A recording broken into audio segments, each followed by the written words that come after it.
They laughed at the cowboy with the stethoscope. In a dusty barn turned infirmary on the outskirts of a Texas ranch, a young Japanese woman snorted at the sight before her. An American rancher, broad-shouldered and sunburned, still wearing spurs, was checking her blood pressure with a trembling hand. His hat was off, but his holster remained. Another prisoner whispered something in Japanese, and the rest giggled. "Do they treat wounds with whiskey too?" one said. They had been taught that Americans were crude, unsanitary, little more than brutes in boots. But when another woman collapsed during roll call the next morning, pale, feverish, barely breathing, it wasn't the nurses who came running.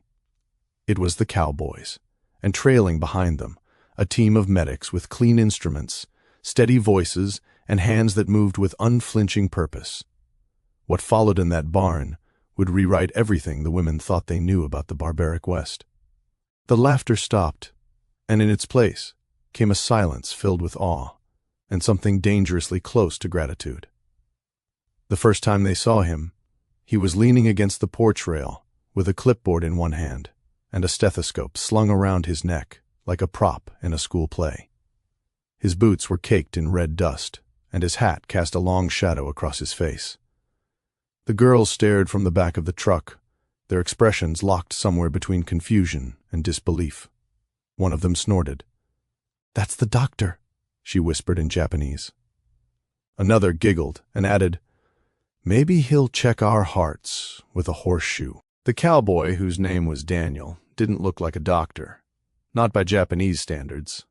There was no white coat, no sterile gloves, just denim, sunburn, and an awkward smile as he motioned them toward the barn. Another man joined him, a lanky Texan named Wilson, whose only nod to medical training seemed to be the dog-eared Red Cross manual tucked into his back pocket. Inside the barn, the scene didn't help. A table had been cleared and stacked with gauze, iodine, and neatly folded towels, but the air still smelled of livestock and hay. One of the women, Hanako, squinted at the equipment and shook her head. "They boil their instruments in stew pots," she whispered, and the women behind her bit their tongues to keep from laughing. But as Daniel wrapped a blood pressure cuff around her arm, Hanako flinched. Not from pain, but from gentleness.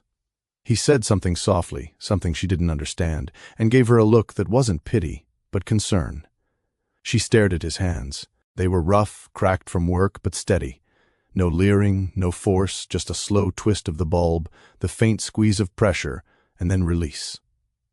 The other women watched from the side, arms crossed, faces blank, but their posture betrayed them.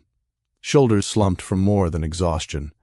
Eyes darted toward Daniel's every move, cataloging each unexpected kindness. The thought had barely finished forming in Hanako's mind when her vision dimmed at the edges. Her knees gave way, sudden as a trapdoor, and she dropped to the dirt like a cut puppet string. Dust billowed around her. Someone shouted. Boots thundered closer. She was somewhere else now, somewhere much farther from Texas. In Osaka, the air always smelled like antiseptic and ash. Hanako was 17 when the conscription orders came. They gave her an assignment as a nurse's assistant. There was no grace in scraping dried blood off bedpans or folding sheets stiff with fever sweat. She learned to recognize death an hour before it came by the hollowness in a boy's voice. The field hospital was little more than a cement box, with tar paper windows and a leaky roof.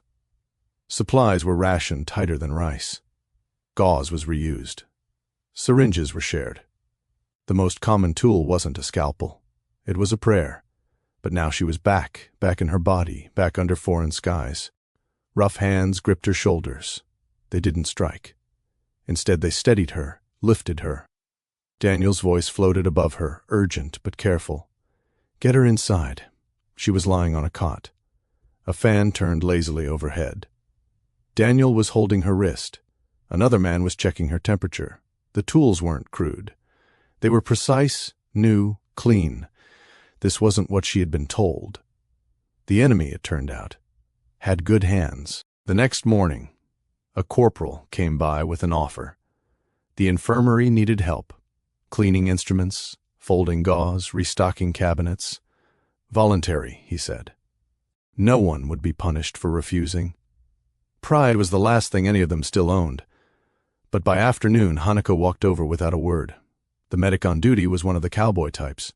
Tall, freckled, awkward as a newborn horse. He saw her at the threshold and offered a grin. "Help?" he said, pointing to a stack of bandages. The tray was laid out like something from a textbook. Rows of instruments, lined up by type and size. Each scalpel gleamed. The forceps were spotless. In Osaka, they had reused scissors without rinsing. Here there was an entire shelf for sterilization. Her stomach clenched. Later, the words slipped out by accident. Sensei, teacher, master, guide. In another life, it would have been unthinkable to use it for a foreigner. Yet the word had slipped out naturally, as if her mind had already accepted what her pride still resisted. The women began to ask questions. How did you stop infection? Why did the fever go down? The infirmary became a classroom, and learning replaced fear. To learn was to change, and change meant leaving parts of themselves behind. When the ship carried them home months later, Hanako stood near the rail. In her bag was a small medical manual with a note inside. Stay well. You were braver than you know. They had been her captors. They had also been her doctors. And she had been a prisoner, but now she was alive.